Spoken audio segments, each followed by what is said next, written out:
Assalamualaikum warahmatullahi wabarakatuh. Selamat pagi. Kali ini kita bertemu lagi di hari Jumat ini dengan pelajaran bahasa Arab. Gimana, masih pada semangat semuanya? Kita harus semangat ya. Masih muda. Nah, kita melanjutkan pelajaran di pertemuan pekan lalu. Pekan lalu kan kita habis belajar apa? Ya, benar banget. Kita belajar tentang Al-Marafiqul Madrosiyah, yaitu fasilitas-fasilitas sekolah. Tetapi di pekan ini kita akan melanjutkan ke part yang kedua. Di part pertama itu kita kan sudah mempelajari mufrodat ya. Semua mufrodat di dalam bab 2 ini tentang fasilitas sekolah. Dan kita juga sudah memahami bagaimana sih cara kita membedakan antara mufrodat mudzakkar dengan mufrodat muannas. Nah, tetapi dari beberapa teman-teman masih banyak yang keliru. Jadi seperti ini, misalnya kolamun mudzakkar. Nah, ketika jadi muannasnya, jangan teman-teman tambahin tamar butoh asal. Misalnya jadi kolamatun, nggak bisa kayak gitu.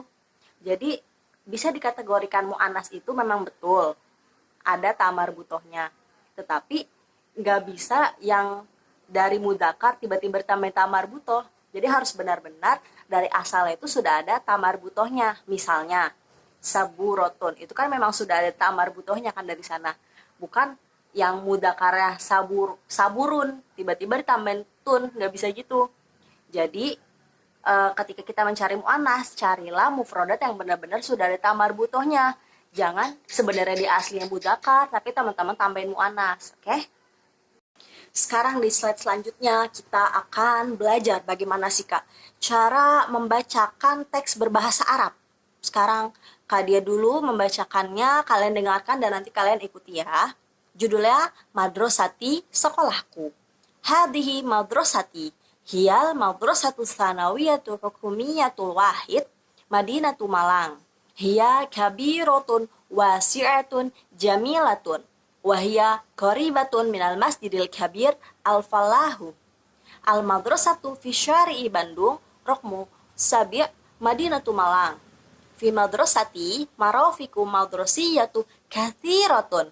Minha idaratun, wa bustanun, wa hadiqatun, wa hammamun, wa sahatun, wa sullamun, wa gurfatul isyrafi, wa gurfatul harisi, wa gurfatul sihati, wa ghurfatu ra'isil madrasati, wa ghurfatul mudarrisi, wa ghurfatu syu'unil idariyah, wa faslun, wa qira'atun, wa kanzun, wa makhfarun, wa masjidun, wa ma'malun, wa ma'hadun, wa maqsofun, wa maktabatun, wa mal'abun, wa maidanun, wa mirhabun, wa mis'adun.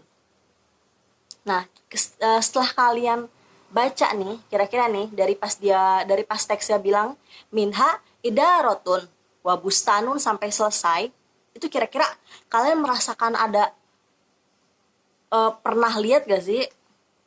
Iya bener banget. Ini adalah kosakata yang pekan lalu sudah kita bahas. Nah, berarti pasti dari sini kalian udah pada tahu dong apa aja artinya. Ayo, coba yuk dicek lagi yuk. Kira-kira apa aja sih artinya dari teks ini?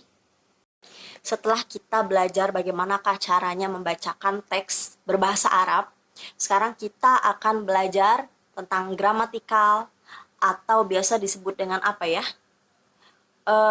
Grammar kali ya kalau di bahasa Inggris. Tapi kalau di bahasa Arab namanya nahwu. Begitu. Yang pertama kita akan membahas tentang harful jar, kemudian nanti juga akan kita bahas tentang dzarful makan. Oke, next ke slide ketiga ini adalah bahas tentang harful jar. Jadi harful jar ini disebut dengan preposisi atau kata hubung. Dalam bahasa Arab namanya harful jar, tapi dalam bahasa Indonesia namanya kata hubung. Seperti misalnya saya makan di warung. Di itu kan kata hubung ya. Nah, kalau dalam bahasa Indonesia namanya kata hubung, kalau dalam bahasa Arab namanya harful jar. Nah, teman-teman, harful jar itu ada 9. Nah, kalau dulu kakak ngapalinnya pakai nge-rap. Harful jar 9. Min, wa ila, wa an, wa ala, wa fi, wa ruba, wal ba, wal kaf, wal lam. Begitu kalau dulu kakak ngapalinnya. Tapi terserah kalian. Kalian mau ikutin nge-rap atau mau pakai lagu lain nggak apa-apa. Ayo coba, tapi kita nge-rap sekali lagi ya. Min, wa ila, wa an, wa ala, wa fi, wa ruba, wal ba, wal kaf, wal lam. Asik banget gak sih? Nah, teman-teman lanjut ke slide selanjutnya. Nah, ini adalah penempatan bagaimana sih cara kita menggunakan harful jar ini dalam kalimat di dalam bahasa Arab. Bisa dilihat ya, min misalnya nih, ana min madrasati. Terus ila, ja Ahmad ila madrasati gitu. Tapi dari semuanya ini, kalian perhatiin gak sih? Setelah min, madrasati. Setelah ila, madrasati. Setelah an, rasuli. Setelah ala, sakfi. Setelah fi, madrasati. Apa sih kira-kira yang familiar banget?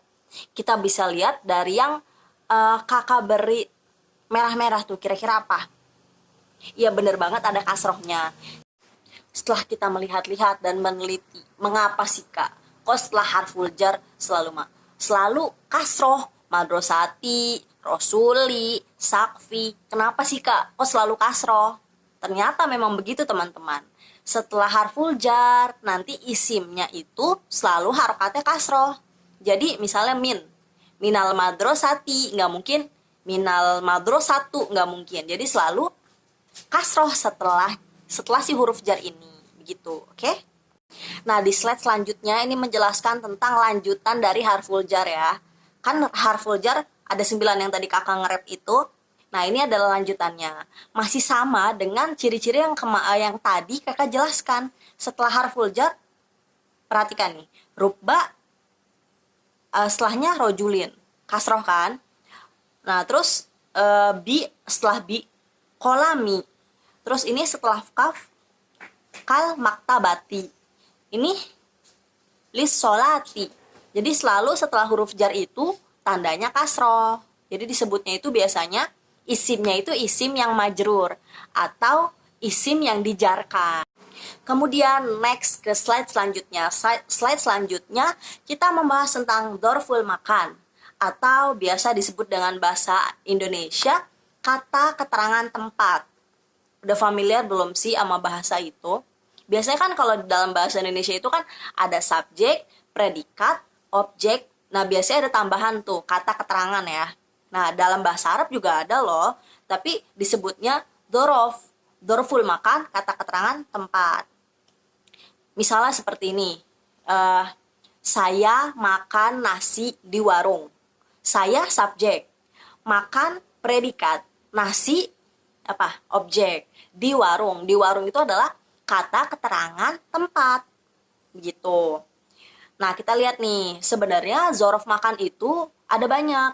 Kalian bisa lihat di buku kalian, tapi di sini kakak cuma menjelaskan ada 7 jenis dzaraf makan yang nanti bisa kalian kembangkan sendiri ya. Di buku juga masih banyak, sebenarnya banyak banget dzaraf makan.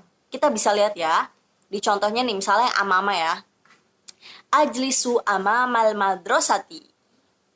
Nah, sebenarnya si dzaraf ini hukumnya sama kayak jar. Jadi setelah dzaraf itu selalu dia kasroh tandanya. Perhatikan ya. Yang amama nih, setelah amama madrasati. Setelah waro'a madrasati. Jadi tandanya tuh selalu kasroh. Jadi nggak mungkin ajlisu amamal madrasatu, tidak mungkin. Jadi dia setelah huruf dzaraf setelah dzaraf makan itu selalu harokatnya kasroh. Oke, diingat-ingat ya. Alhamdulillah akhirnya penyampaian pada hari ini selesai. Nah, pada hari ini kita udah belajar apa aja sih? Yang pertama, kita belajar bagaimana cara kita membacakan teks berbahasa Arab. Yang kedua, kita mempelajari gramatikal tentang harful jar. Dan yang kedua tentang dzarful makan. Nah, harful jar ini adalah kata hubung atau biasa disebut dengan harful jar dalam bahasa Arab. Kemudian ada dzaraf makan. Dzaraf makan ini adalah kata keterangan tempat. Nah, harful jar dan dzaraf makan ini dia memiliki hukum yang sama, yaitu isim setelahnya selalu kasroh, selalu harokatnya i semua. Oke? Semoga pembelajaran pada hari ini bermanfaat dan dapat diingat terus. Dan semoga menjadikan menambah pahala kita ya untuk hari ini. Kurang lebihnya mohon maaf. Syukur. Assalamualaikum warahmatullahi wabarakatuh.